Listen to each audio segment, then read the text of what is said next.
Hello everyone, আসসালামু আলাইকুম। কেমন আছেন সবাই? আলহামদুলিল্লাহ, আমি অনেক ভালো আছি। আজকে চলে এসেছি আপনাদের কাছে নতুন একটি ভিডিও নিয়ে। ভিডিওটি স্কিপ না করে পুরো ভিডিওটির সাথে থাকবেন। আজকে আপনাদেরকে একটা নতুন স্টাইলে বিরিয়ানি রান্না করা শেখাবো। না দেখলে কিন্তু মিস করে যাবেন, এত মজা হয় এই বিরিয়ানি রান্নাটা। বেশি কথা না বাড়িয়ে চলুন দেখে আসি কি কি দিয়ে রান্না করলাম এই বিরিয়ানি। এই চিকেন বিরিয়ানিতে আমি বেশি কিছু মশলা দিইনি, অল্প সামান্য কিছু মশলা ব্যবহার করেছি। ফার্স্টে চিকেন গুলাকে বড় বড় পিস করে এইভাবে ভেজে নিতে হবে, উল্টে পাল্টে একদম যে পর্যন্ত লাল না হয়ে আসে ওই পর্যন্ত ভেজে নেব আমরা। এই তো দেখতে পাচ্ছেন ভেজে উঠিয়ে নিলাম। আমি যেভাবে ভেজেছি এরকম ভাবে লাল লাল করে ভেজে নেবেন। তারপরে ওই তেলের মধ্যেই কিছু পেঁয়াজ বেরেস্তা করে নিব। তারপর বিরিয়ানির মশলা দিয়ে ভালো করে কষিয়ে নিব। মশলাটা কষানোর সময় আমি ভিডিও করতে ভুলে গেছিলাম, এর জন্য ভিডিওটা দেওয়া হয় নাই। কিছুক্ষণ কষানোর পর যখন পানি শুকিয়ে আসবে, এই তো দেখেন আমি নামিয়ে নিলাম। দেখতে কতটা লোভনীয় হয়েছে দেখতেই পাচ্ছেন। আমার মতো যদি এভাবে রান্না করতে চান তাহলে পুরো ভিডিওটির সাথে থাকতে হবে, বারবার বলছি।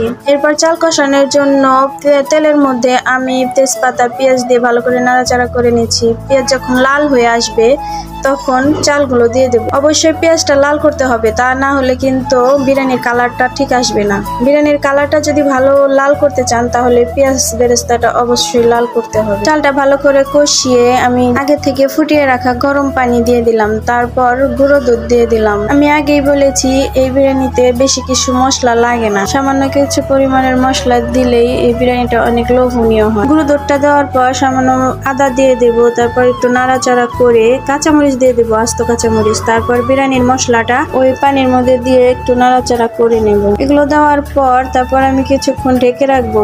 তারপর দেখেন ঢাকনাটা উঠিয়ে দেওয়ার পর পানিটা শুকিয়ে গেছে। এরপর উল্টে পাল্টে নাড়াচাড়া করে ওই কষানো চিকেনটা আমি এই পোলার মধ্যে দিয়ে দেব। পোলার মধ্যে ভালো করে চিকেনটা মিশিয়ে নিব। মিশিয়ে নিয়ে তারপর আবারও এই পোলাওটা ঢেকে রাখবো কিছুক্ষণের জন্য। চুলার আঁচটা কিন্তু এখন একদম কমিয়ে রাখতে হবে। দেখতেই পাচ্ছেন আমার বিরিয়ানিটা প্রায় হয়ে এসেছে।